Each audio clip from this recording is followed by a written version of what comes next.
Muito bem, olá, que a gloriosa paz do Senhor Jesus Cristo esteja na sua vida, em você, através de você, na sua família, através de sua família.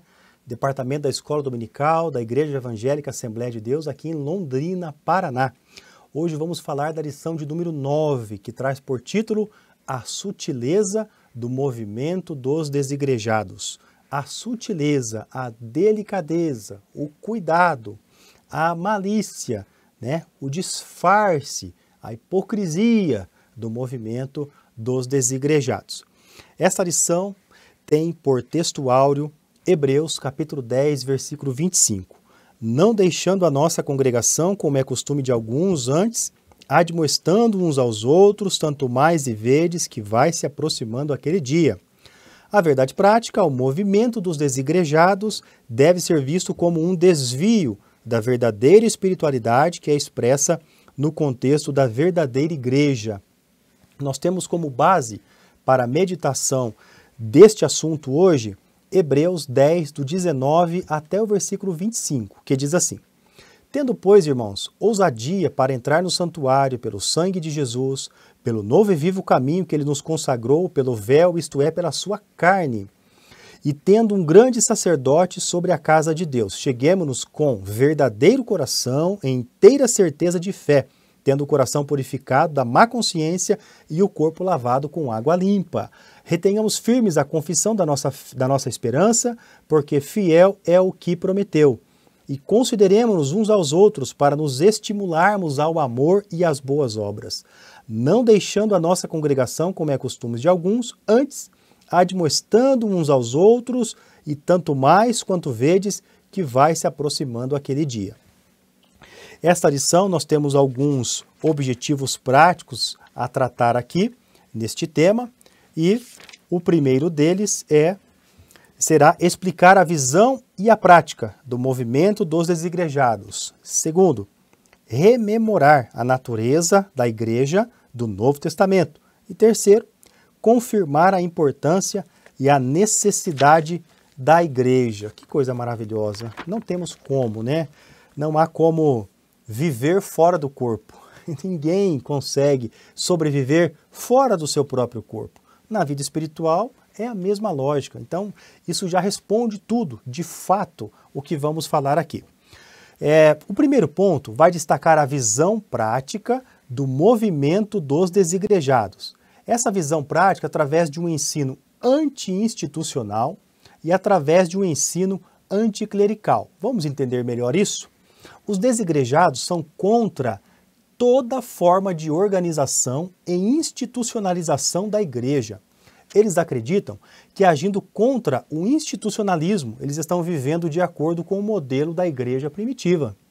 O pensamento dos desigrejados, para eles, a igreja verdadeira não tem templos, cultos regulares aos domingos, tesouraria, hierarquia, ofícios, ofertas, dízimos, clero oficial, confissões de fé, rol de membros, propriedades, escolas, seminários. Para eles, nada de regras, sermões e muito menos organização institucional. Os sem igreja são contra, por exemplo, presbíteros, diáconos, bispos e pastores. Leia Atos 20, 28, Efésios 4, 11, Hebreus 13, versículo 7, versículo 17. Na verdade, os desigrejados, eles não gostam de estar debaixo de uma liderança ou de liderança alguma. Não aceitam que alguém esteja na posição de autoridade sobre eles. Leia Hebreus 10, 25, 13, 7 e 17 também repetindo. Então, um pouco do pensamento aí deles, destacando aí essa visão, essa prática desse movimento. Basicamente, é assim que o movimento acontece. O segundo tópico vai tratar da natureza da igreja neotestamentária. Vamos ver aí essa natureza da igreja no Novo Testamento. A igreja, ela é um organismo. Nós devemos observar, primeiramente, que ela é um organismo vivo. Leia Efésios 1, 22 e 23. Essas implicações sobre o modelo de igreja e as suas complexidades, elas demonstram que, enquanto ela é um organismo vivo, a igreja ela é constituída de ordem, disciplina, liderança, doutrina, Consequentemente, a instituição ela é atuante neste mundo. A igreja deve cumprir o que está constando nos documentos da organização como estatuto e também como regimento interno.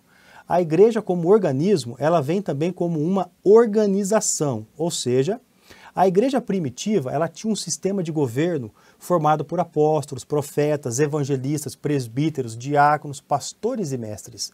Efésios 4:11, Atos 6, de 1 a 6, Atos 14, 23. Então, como organização, ela também tinha toda essa estrutura. A igreja, ela não pode simplesmente ser mistificada, porque até no próprio, a igreja neotestamentária, ela apresenta biblicamente essas duas características, uma igreja como organismo vivo e uma igreja também como uma organização. O terceiro tópico vai tratar a importância e a necessidade da igreja. Este é o ponto, na minha opinião, o tópico mais importante de se comentar, o ponto talvez de se tomar o maior tempo possível. Por quê? Vai destacar a igreja como família de Deus e a igreja como testemunha da salvação. A igreja como família de Deus, ela é o cumprimento das obrigações regimentares, ou seja, esse cumprimento de obrigações regimentares não é o bastante para a subsistência da igreja. O que isso significa? Ela tem que ter vida espiritual, tem que ser abundante e ela também tem que ser relevante na localidade que ela está situada. A igreja precisa e deve fazer a diferença, porque foi para isso que Cristo chamou e estabeleceu. As portas do inferno não prevaleceriam, não prevalece contra a igreja do Senhor. A declaração de fé das Assembleias de Deus, editada pela CPAD em 2017, ela destaca que a igreja é formada por todos aqueles que Deus chamou para fora do mundo, tendo sido estes resgatados da vã maneira de viver por intermédio do precioso sangue de Cristo. A vida cristã não é solitária, pois nenhum membro vive isolado. Assim, nós que somos muitos, somos um só corpo em Cristo, mas individualmente somos membros uns dos outros. Leia Romanos 12, 5. A igreja, ela também é, no segundo subtópico, ela também é uma testemunha da salvação. Assim sendo, ela enfrenta um grande desafio no que diz respeito à qualidade das relações humanas, que envolve os seus departamentos. É indispensável o comprometimento dos membros em relação aos princípios éticos e morais da palavra de Deus. Entretanto, a comunhão ela é um aspecto visceral que não pode ser desprezado. Um membro, além de não poder ter vida se estiver amputado, ele causa deficiência ao funcionamento do corpo. Portanto, é um dever de toda a membresia, é um dever de todos, trabalhar pela saúde espiritual dos irmãos. Portanto, diante desse dever, o apóstolo Paulo disse aos cristãos em Tessalônica, pelo que exortai-vos uns aos outros e edificai-vos uns aos outros, como também fazeis. 1 Tessalonicenses 5:11. Uma igreja em que prevalecem a doutrina, a comunhão, o partir do pão e as orações, é uma igreja viva, que contribui para uma sociedade melhor. Deus criou a igreja com o propósito de ser uma família e essa missão é proclamar a abundante graça. Para concluir este tema, é crescente, irmãos, infelizmente, é crescente o número de pessoas que consideram frequentar templos religiosos uma prática que não se faz mais necessária. Os integrantes desses grupos argumentam que o formato de igreja, como é conhecido nos dias atuais, nada tem a ver com o modelo bíblico. Entretanto, pode-se observar que esse discurso, na verdade, trata de um subterfúgio usado por essas pessoas para não admitirem suas insatisfações ou frustrações com o sistema eclesiástico. Eu quero concluir este tema, eu quero concluir esta lição, chamando a atenção de cada um de nós pastores, de nós obreiros, de você dirigente de uma congregação. Isso que eu acabei de dizer no final é um fato. Nós nos prendemos às etimologias e ensinarmos à igreja como pensam os desigrejados, o que eles fazem, o que eles acreditam, como eles caminham, tudo isso pode até ter o seu valor, compartilhar esse conhecimento. Mas a nossa maior preocupação é, por que esse movimento cresce tanto? Por que está de uma maneira tão veloz a quantidade de desigrejados cada vez aumentando mais? Será que o desigrejado não tem se tornado, ou ele não é um desigrejado porque ele é um decepcionado? Diante dessas decepções, é claro, eu não quero aqui generalizar, até porque eu me incluo nisso, eu sou uma igreja. Mas diante disso, eu te chamo a atenção, irmão, especialmente você obreiro, eu falo com muito temor de Deus no coração isso aqui. Quantos? Na prática, eu já conversei, já tive a oportunidade de falar com desigrejados. Desses, eu posso dizer assim, se eu falei com 10, 9 são frustrados, decepcionados, criaram suas expectativas com a igreja. Ah, tudo bem, não está correto, nós temos que olhar para Jesus, sim. Mas e eu e você como igreja, como líder, onde estamos, onde atuamos? Qual exemplo temos dado? De que maneira temos aplicado os recursos financeiros que toda a comunidade recebe?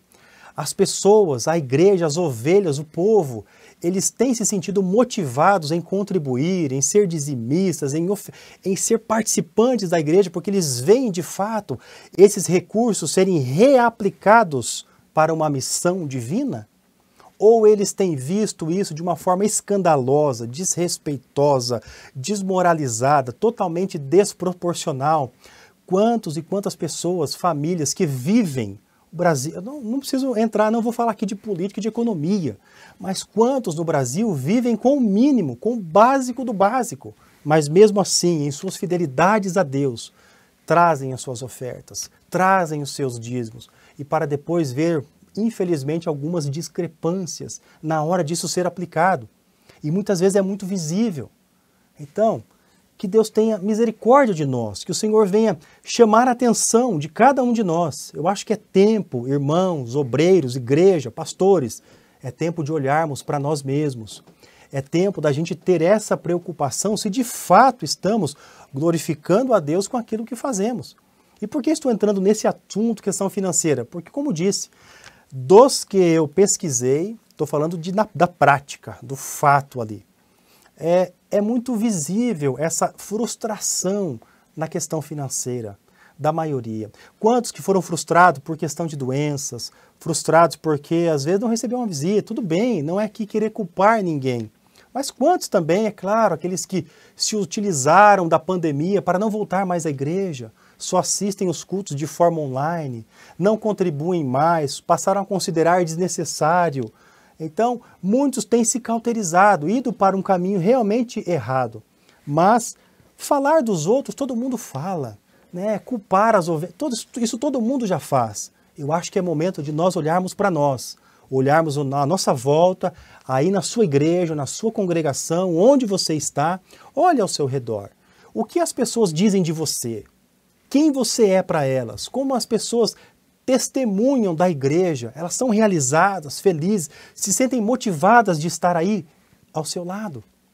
Então, esse é um tema difícil de falar, mas é uma verdade que nós precisamos, que Deus movimente o nosso coração, que a gente possa trazer de volta esses desigrejados. Até porque, olha, o nome, ele é muito triste, porque já foi uma igreja.